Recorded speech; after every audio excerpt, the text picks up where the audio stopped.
Assalamualaikum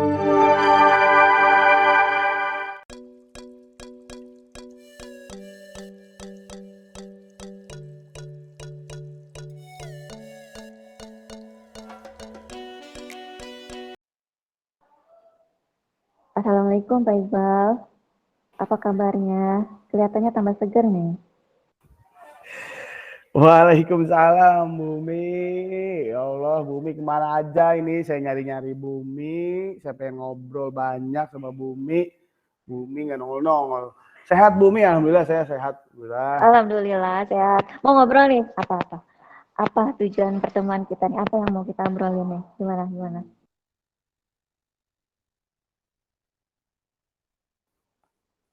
Oke, mohon maaf belum tersambung tadi ya. Ya gini Bumi, ada beberapa hal sih yang ingin saya sampaikan atau utarakan sama Bu Umi nih berkaitan dengan diri saya yang sedang mengikuti kegiatan pendidikan guru penggerak.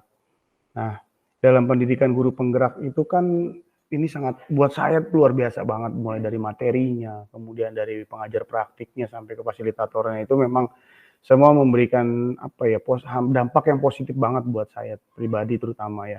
Nah, saya tuh pengen apa yang saya dapatkan dari pendidikan ini tidak serta-merta hanya membuat diri saya merasa pintar sendiri gitu.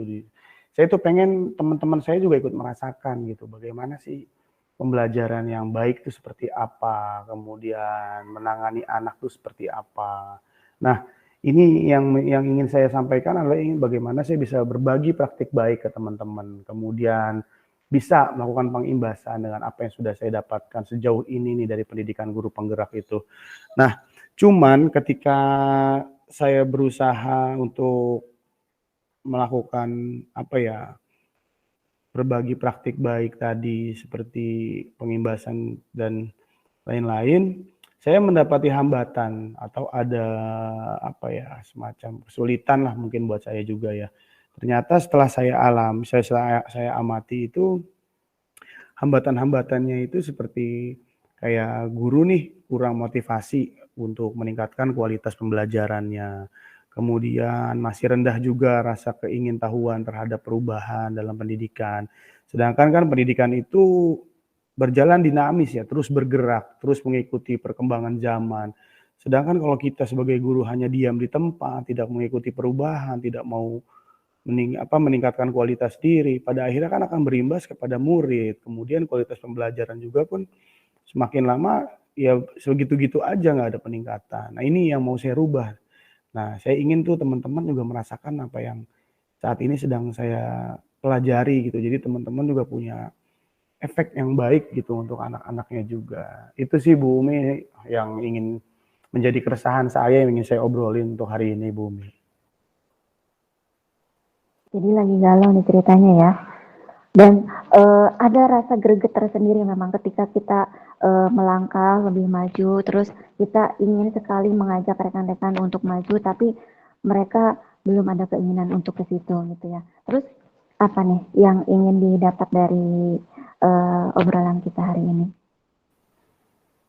Iya, yang pengen saya dapat hari ini ya tadi mungkin saya butuh apa ya pencerahan kali ya, semacam pencerahan hingga mungkin menjadi apa solusi juga buat diri saya seperti apa sih yang baiknya gitu ya dalam mengajak teman-teman nih untuk ikut berkembang juga untuk ikut apa ya belajar juga mungkin bisa mengajak mereka menjadi orang yang mempunyai nilai juga gitu kan. Itu sih yang pengen saya harapkan dari pertemuan hari ini, Bu Umi.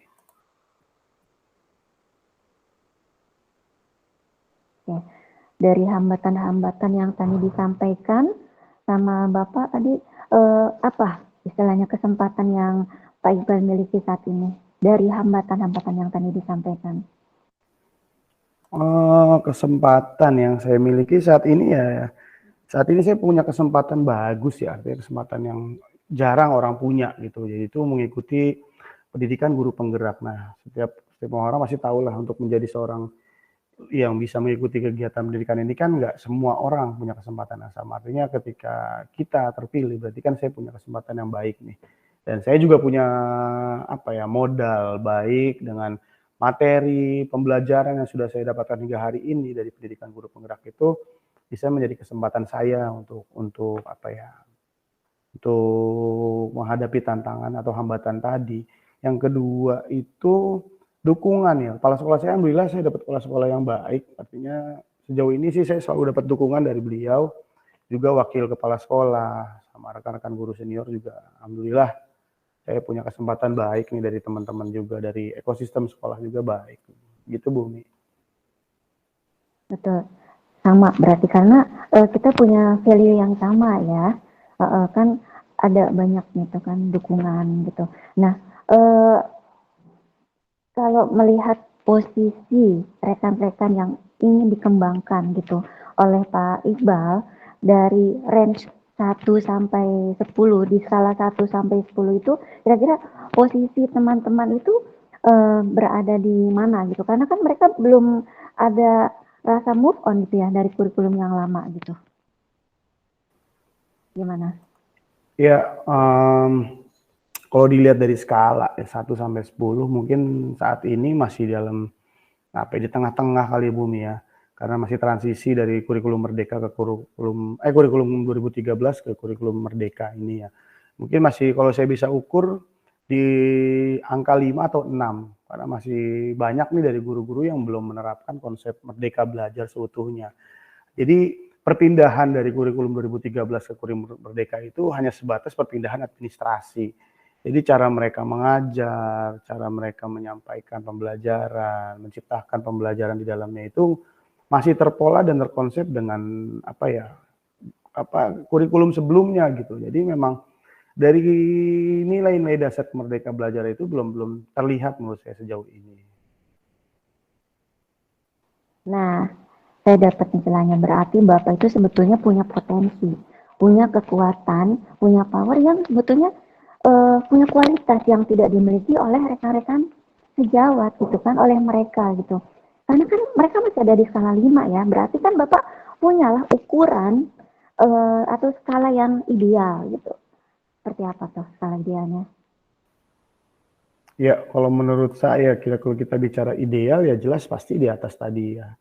Hampir menyentuh angka sempurna. Tapi kan tidak mungkin juga sih untuk sempurna itu karena kita juga masih terus belajar, terus mengembangkan diri.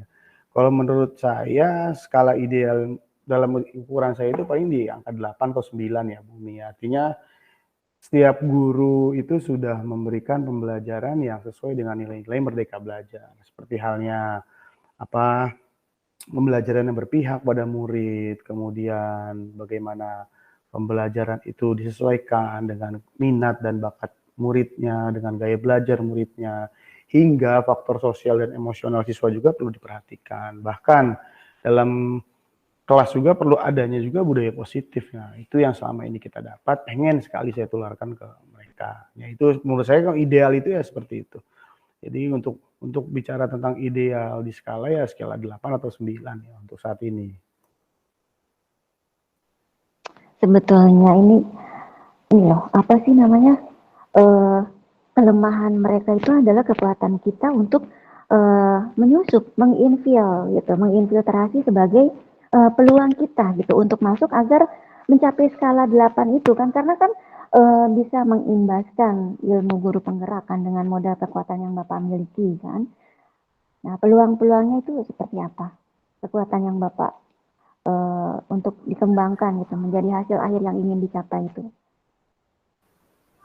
Sebagai kekuatan Bapak juga kan Iya, pasti. sebagai kekuatan itu tadi Bu, kekuatan yang saya punya itu Sebagai peluang juga ya. ya jadi begini, apa ya, rekan-rekan guru di sekolah saya itu yang menggunakan kurikulum Merdeka itu kan baru kelas 1 sama kelas 4. Nah, mereka ini kan rata-rata di usia-usia yang produktif nih, masih sangat muda lah, bahkan ada yang masih di bawah saya juga. Artinya mereka ini kan punya potensi nih, potensi yang bagus untuk dikembangkan. Punya kompetensi yang perlu kita tingkatkan lagi. Nah, ini yang menjadi peluang buat saya, buat kekuatan saya untuk apa ya, mereka bisa menerapkan tadi konsep dari Merdeka Belajar tadi itu, Bumi.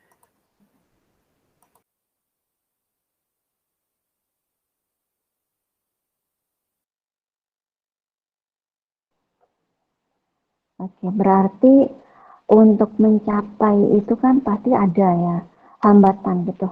Terus hambatan apa yang dihadapi untuk meraih tujuan tersebut? Tentunya hambatan ini kan yang menjadi penghalang, yang menghalangi kita untuk mencapai tujuan itu. Ya, hambatannya tadi yang sudah saya jelaskan di awal tadi tuh mengenai rendahnya nih minat guru untuk menambah pengetahuan dan belajar, kemudian apa ya, kurangnya motivasi untuk meningkatkan kualitas pembelajaran dan masih terpola dengan pembelajaran atau paradigma yang lama tentang pembelajaran yang masih dengan kurikulum yang lama. Itu sih Bu yang menjadi hambatan atau mungkin gangguan ya buat saya. Lalu apa solusinya kira-kira dari pandangan Bapak dengan adanya hambatan-hambatan tersebut? Apa perlu adanya pendekatan secara persuasif atau bagaimana?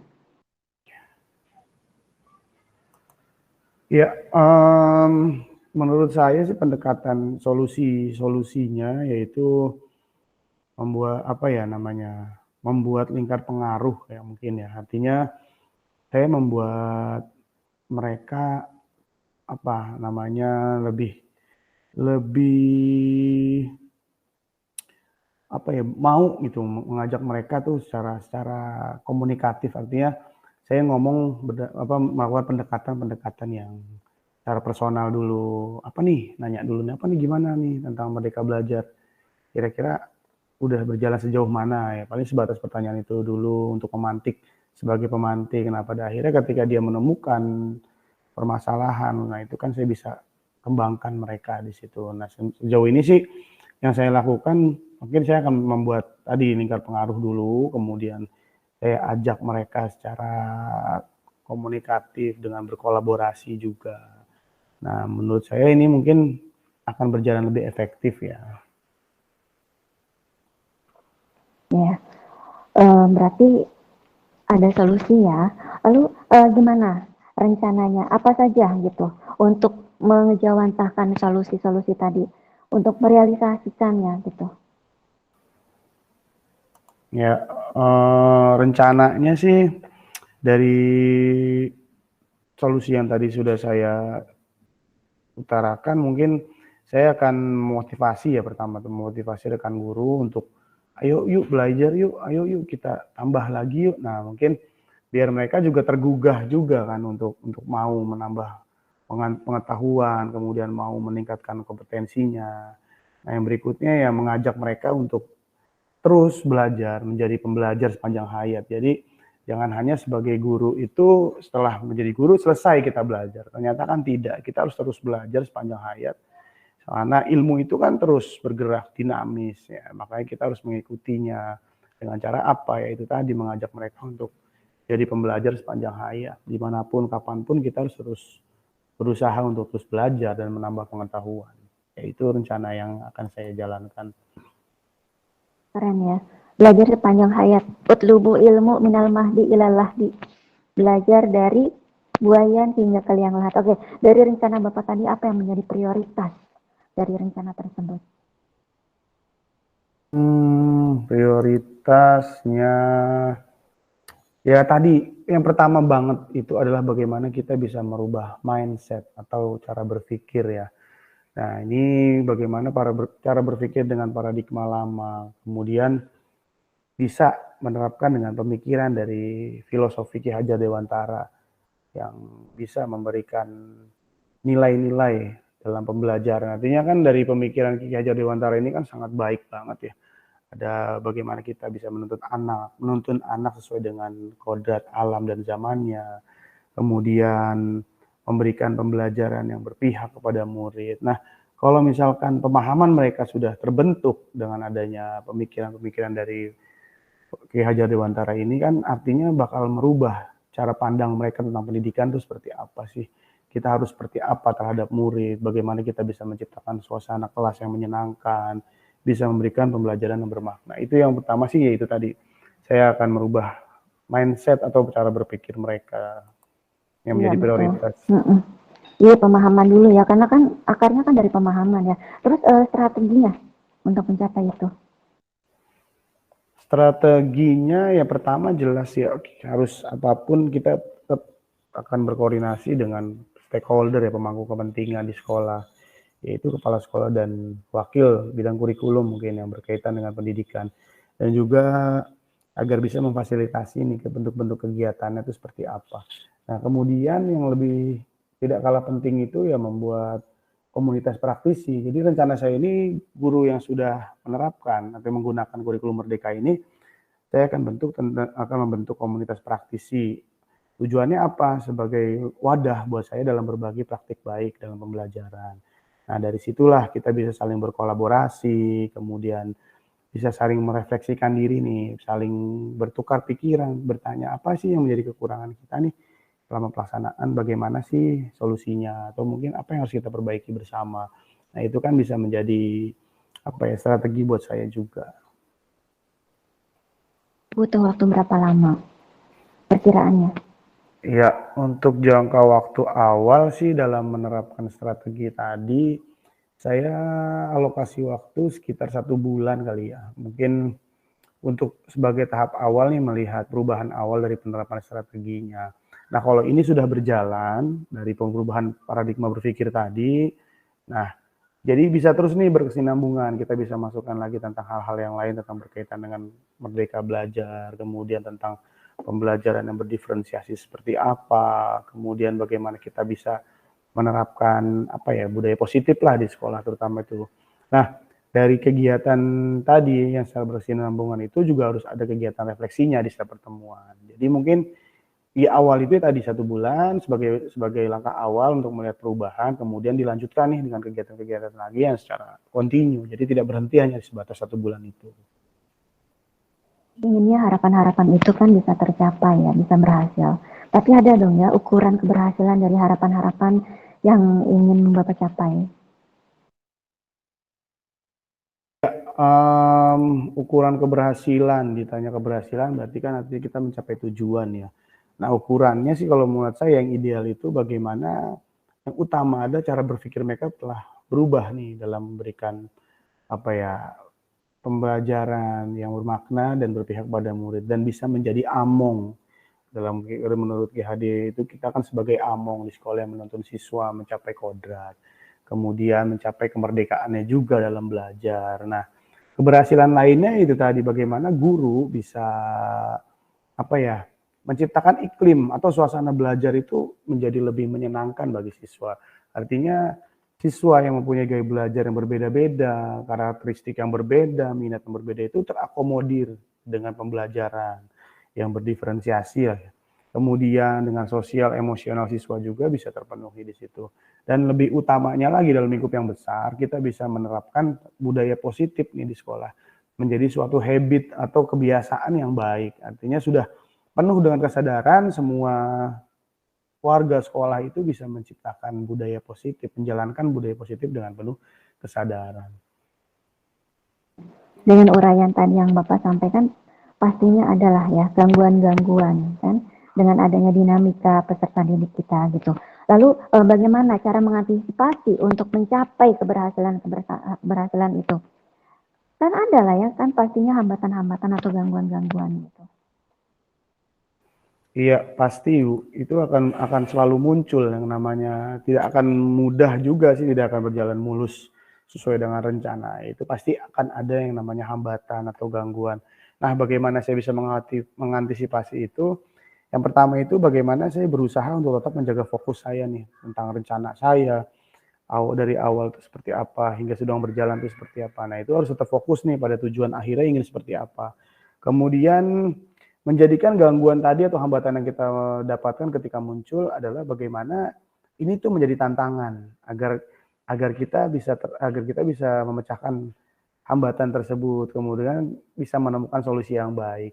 Sehingga apa yang sudah kita rencanakan dari awal itu dan sudah berjalan sejauh ini bisa mencapai tujuan yang diinginkan. Demikian, Bu. Ya betul, berarti istilahnya gini ya, Pak Iqbal sudah ada solusinya gitu terhadap gangguan-gangguan yang nantinya muncul kan ya. Lalu bagaimana istilahnya komitmen tentang rencana aksi nanti yang tadi sudah Bapak utarakan? Ya, komitmen itu memang harus selalu apa ya, kita sudah membuat rencana berarti kan kita harus komitmen nih dengan apa yang sudah kita rencanakan. Jangan berarti kita punya rencana ternyata kita nggak komitmen nih, diri kita sendiri nggak punya komitmen ya. Yang harus dilakukan itu untuk komitmen yang dilakukan ya bisa memotivasi diri ya terutama ya agar terus berbagi praktik baik dengan rekan-rekan sejawat, kemudian terus nih menjaga konsistensi. Artinya ketika sudah berbagi praktik baik, tidak hanya stuck di situ, tapi bagaimana nih kelanjutan-kelanjutan berikutnya nih, apa yang harus kita bagi lagi ke teman-teman, apa yang harus kita lakukan bersama-sama, apa yang kita harus kolaborasikan dengan teman-teman. Kemudian terus ya berkomunikasi dengan pimpinan, baik kepala sekolah maupun wakil, dalam setiap rencana yang telah dilaksanakan. Jadi terus laporan, terus minta masukan juga dengan kepala sekolah, kemudian juga berkomunikasi terutama ya melalui diskusi dengan rekan-rekan guru yang terkait dengan rencana tadi, dengan tujuan yang ingin kita capai tadi, apa yang sudah mulai diterapkan, kekurangan apa aja yang perlu diadanya perbaikan, kemudian bagaimana nanti solusinya. Nah itu sih yang harus kita jaga selalu ya, dan berkomitmen atas apa yang sudah kita buat. Oke, siapa-siapa saja kira-kira yang turut berperan dalam menjaga dan membantu komitmen Bapak? Ya, yang utama ya apa ya, pemangku kepentingan pimpinan sekolah, kemudian ada rekan-rekan guru senior juga nih, guru-guru senior juga kan walaupun mereka apa ya, secara usia memang sudah banyak, tapi mereka tetap terus memotivasi kita nih yang muda-muda, "Ayo terus belajar, ayo terus kembangin diri, jangan cuma di situ sebagai guru." Artinya kalian yang muda-muda nih, ayo kejar ini, kejar lagi, jangan cuma berhenti belajar sampai di situ. Nah, ini kan artinya ada apa ya, dari rekan senior juga terus memberikan kita motivasi. Nah, selain itu juga ada rekan-rekan guru yang lain yang ikut terlibat juga. Dan yang paling utama ya rekan-rekan saya sebagai teman-teman saya di pendidikan guru penggerak ini ya teman-teman CGP yang lain ketika jadi wadah nih ketika saya punya permasalahan saya bisa kadang bertanya sama teman-teman bagaimana nih kira-kira nih dengan permasalahan saya. Nah, itu juga bisa membantu saya juga sih. Ada WA group ya? Ya betul Bu Umi. Oke, dari pembicaraan kita dari tadi tuh kira-kira apakah sudah sesuai gitu dengan tujuan awal kita hari ini? Gimana? Iya, nggak kerasa juga Bu Mi, saya udah jadi banyak saya yang cerita akhirnya. Ternyata memang sudah sih Bu Mi, sesuai dengan apa yang tadi dibicarakan di awal, bagaimana tujuan yang saya sampaikan, kemudian hambatan-hambatannya atau permasalahan yang saya sampaikan, kemudian bagaimana apa ya, mengidentifikasi juga, kemudian ada peluang yang seperti apa nih yang saya dapati dari hambatan tadi. Kemudian rencananya seperti apa namanya rencana untuk mencapai tujuannya itu bagaimana. Semua sudah apa ya, secara tidak sadar ternyata sudah kita bicarakan ya Bu Umi ya hingga akhirnya bagaimana kita menjaga komitmen untuk mencapai tujuan tadi. Oke, gimana sekarang perasaannya? Pak Iqbal gimana perasaannya dari pembicaraan kita hari ini? Wah, kalau saya boleh teriak, saya mau teriak Bu Umi. Akhirnya saya ada pencerahan, kemudian apa Alhamdulillah. ya ada solusi lah ya ternyata. Oh, ternyata bisa ya ketika kita berdiskusi seperti ini dengan teknik kucing seperti ini ternyata oh iya, ini apa ya, saya jadi lega nih sekarang nih ada suatu hal yang bisa mencerahkan Seneng ya saya. dengernya. Hmm. Oke, makasih juga Pak Iqbal, sama-sama. Tetap semangat ya. Oke, kita saling menguatkan. Terima Ya. kasih saya Bu Oke, Umi terima atas kasih pertemuan kita sama-sama. hari ini ya Bu Umi. Oke, makasih ya. Assalamualaikum Assalamualaikum warahmatullahi Waalaikumsalam Bu wabarakatuh. Umi.